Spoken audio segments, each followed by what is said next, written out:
আচ্ছা, তোমরা কি কেউ বলতে পারবে হাজারদুয়ারি কেন হাজারদুয়ারি নামেই বিখ্যাত, কিংবা এই দরজাগুলো কি সত্যি? একটু জোরে দাও, আটাটা ঘুরে আটটা।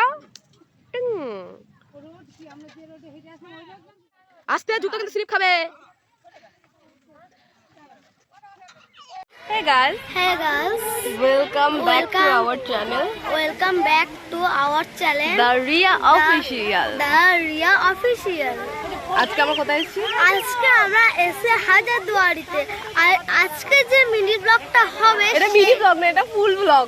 ফুল ব্লগটা যেটা হবে সেটা কারণ তোমাদের আমি সবাইকে এই চ্যানেলটাই দেখিয়ে দেব। সব জায়গায় হাজারটা দরজা, তার সাথে অনেক কিছু, আর এর সাথে তো আরো মজা পাবো। আর আমরা কি বলবো, সারা জায়গায় আমরা কি বলছে আমি নিজেও জানি না। আর আর ঘোড়াতে যেভাবে চড়েছি, তার সাথে যেরকম করে আমরা নজরা দেখেছি, নজরা সেরকম দেখে নজরা মানে হচ্ছে সাইট সিন গুলো আমরা যেটা দেখেছি, তাই তো? হ্যাঁ হ্যাঁ, সেটাই।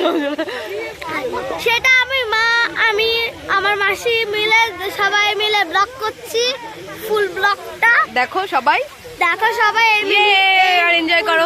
এটা ফুল ব্লগ নেই না।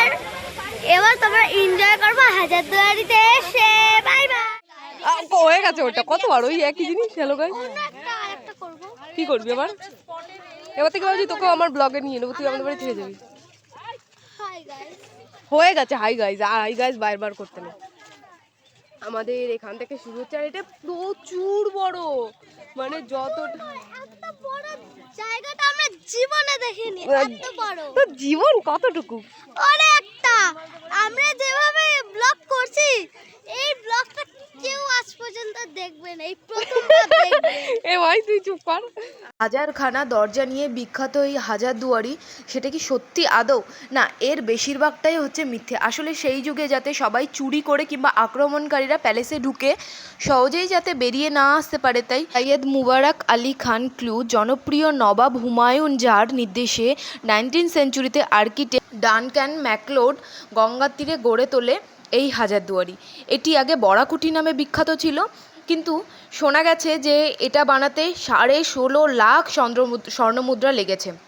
আর তার সাথে সাথে আমরা যখন এর মধ্যে প্রবেশ করি, ইভেন আমরা এখানে যখন দেখি, তখন দেখতে পাই সেই যুগের রাজা মহারাজারা কী দিয়ে যুদ্ধ করতো, কিংবা তাদের যে অস্ত্রশস্ত্র ছিল, বন্দুক কিংবা তলোয়ার কিংবা তাদের পোশাক আশাক, সব কিছুই আমরা এখানে দেখতে পাই। আর এখানে পুরোটাই রয়েছে সংরক্ষিতভাবে, আর এটি এখন মিউজিয়াম হয়ে গেছে, যা আমরা সকলে গিয়ে দেখি। রূপোর তৈরি আসবাবপত্র নানান ধরনের আমরা দেখতে পাই। এছাড়া এখানে কিন্তু ক্যামেরা, ফোন কোনো কিছু অ্যালাউ না। ভেতরটা কেমন লাগলো তোর? আজকের ভেতরটা যে সুন্দর লাগছে, সব সোনার তলবার, যত সোনার না, ওগুলো রূপোর অনেক কিছু ছিল। হ্যাঁ, রূপোরও ছিল, সোনারও ছিল। বাট এখানে ঢুকতে গিয়ে ফোন সুইচ অফ করে দিতে হয়। প্রচুর পরিমাণে রূপোর মানে সিলভারের জিনিস দেখা গেছে, ড্রেসিং টেবিল থেকে শুরু করে অনেক ধরনের আলাদা আলাদা জিনিস আছে। এটা হচ্ছে হাজারদুয়ারি, আর হাজারদুয়ারির অপোজিটে ইমামবাড়া রয়েছে। ইমামবাড়াতে আমরা যাচ্ছি না, আমরা এখন যাচ্ছি মতিঝিলে। তো মতিঝিলের উদ্দেশ্যে আমরা হাজারদুয়ারির গেটের দিকে রওনা দিলাম সবাই মিলে। ওখানেই যাই এখন। আর কোন দিক থেকে বেরোবে? এদিক থেকে বেরোবে। আর এই জায়গাটা আমার বিশেষ করে ভালো লেগেছে, প্রচুর সবুজে ঘেরা, ফুল পাতা সবই রয়েছে, অনেক গোলাপও রয়েছে। বসন্ত আর ফুল একটা সম্পর্ক তো আছে, যার কারণেই এদিক থেকে রাস্তা।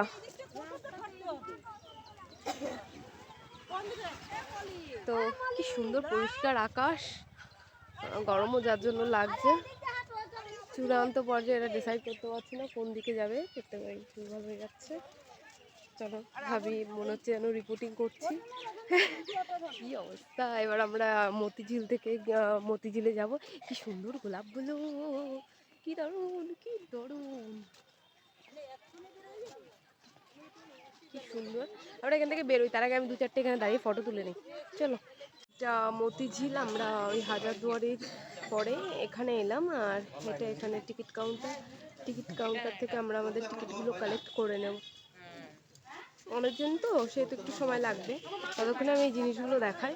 প্রথমে ভেবেছিলাম এটাতে হয়তো আমরা আসবো না, কারণ এটা ওই এই একই রকম পার্কের মতো, তার প্রচণ্ড পরিমাণে তো আমরা টায়ার্ড, তো আসবো না। এখন দেখছি সবাই আসতে চাইছে, সেক্ষেত্রে আমরা ভেতরে ঢুকবো আর এটার মধ্যে কি কি আছে একটুখানি শেয়ার করে এই ব্লগটা আজকের মতোই শেষ করব। এখানে মতিল ঝিল পার্কে কি কি আছে, ইংলিশ, বাংলা, হিন্দিতে একটু গার্ড পড়েছে, তোমরা অ্যাডজাস্ট করে দেখে নিও। এগুলো রয়েছে মোটামুটি। টিকিট মূল্য 30 টাকা। 30 টাকা দিয়ে আমরা টিকিটে কাটলুম, তারপরে আমরা এখন ভেতরে চলে চল চল হাই চল। গুলোই ফুল, সুন্দরগুলোই ফুল, কি অদ্ভুত কথা না, মানে কি ফুলগুলো কি সুন্দর। এখানে একটা ছোট্ট কামান, উপরে উঠবেন না, কোনো গাছে হাত দেবেন না।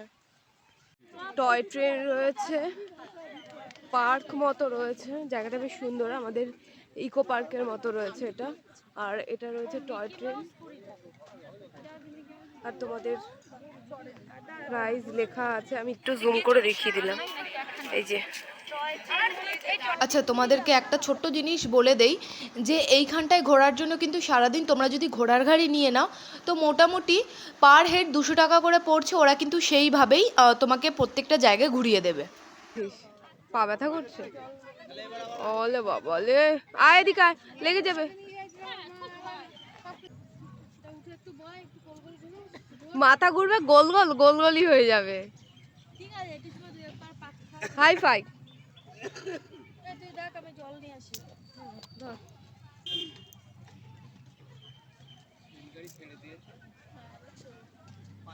টিকিস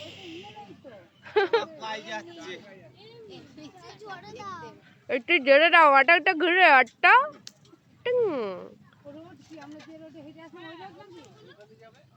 ইকো পার্কের মতো লাগছে কিছুটা দেখতে, ঢুকেই এইভাবে।